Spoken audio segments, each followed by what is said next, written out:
Hey guys, Xtrfy, and today I've got a bit of a different video for you guys.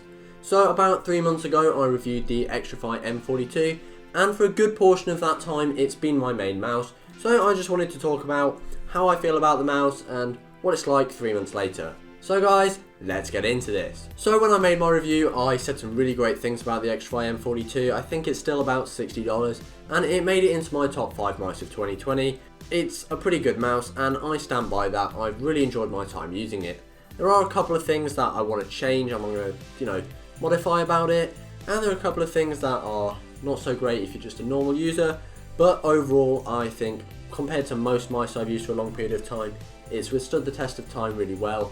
Obviously 3 months for most people isn't particularly long to use a mouse. They're going to use it for as long as they can, but either way I think that's enough time that I've learned most things about this mouse and really got to grips with it.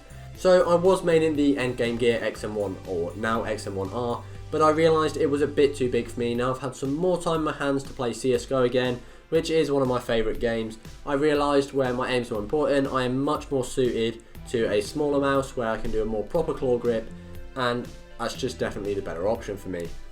Overall the build quality has maintained really well. I don't remember it having a little bit of creak when I squeezed it originally. I don't remember that when I did my review originally. That being said, it's still super solid. The side buttons never activate, never have any issues with the build quality in game or anything like that. The interchangeable shells are really cool. I have settled for the shell that I said I preferred in my original video. Even though I've experimented with them both, I think that's just the better shape for me.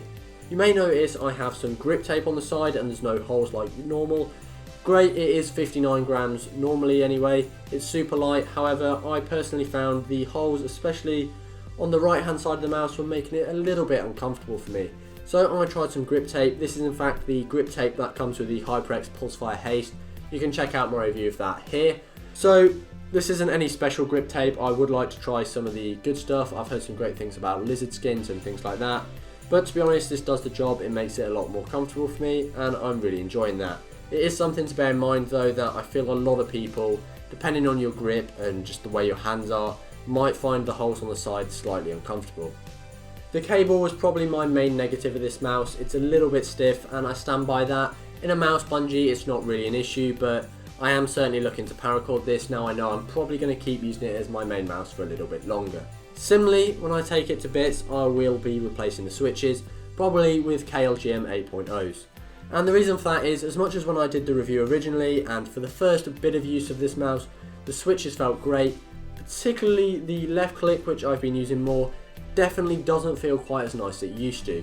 That's kind of what I expect from the on-run switches, but it is a bit disappointing. They certainly don't feel bad, don't get me wrong, they still feel really nice, and I can't really show the difference on camera. Maybe you could see a little bit more post-travel or something, because it kind of feels like that's what there is, especially compared to the right click, which has been used less, but ultimately there's no real difference. And the clicks, they're still really nice, I'm still a big fan of them, but I've given much more abuse, or as much abuse I'd say, to the clicks on my endgame gear XM1R, and they still feel as good as the day I unboxed the box, and they still feel as good as the day I unboxed the mouse, and that's something I'd really like. So as much as these did feel nice, I think I will be replacing them. As for the feet, obviously something like core pads would be better, but they've held up really well. I have no desire to change the feet. I think they're absolutely brilliant. As much as it's never really bothered me, I do think it's absolutely stupid that a DPI button on the bottom I'm very happy with. No software, I don't really mind. Just why is the light changing button on the top middle? I'm not going to change the lights that much, but it is what it is. Overall, I think the Xtrfy M42 is a great mouse. I kind of regret buying it in blue, it doesn't really match my setup, but I thought it'd look cool for the video originally. For $60, if you're a claw or fingertip user and your hands aren't that big, the Xtrfy M42 is a great mouse. Make sure you check out my full review of it for some just more information about the shape and specs of the mouse. But it performs great, and after 3 months I've really enjoyed using it and it will continue to be my main mouse.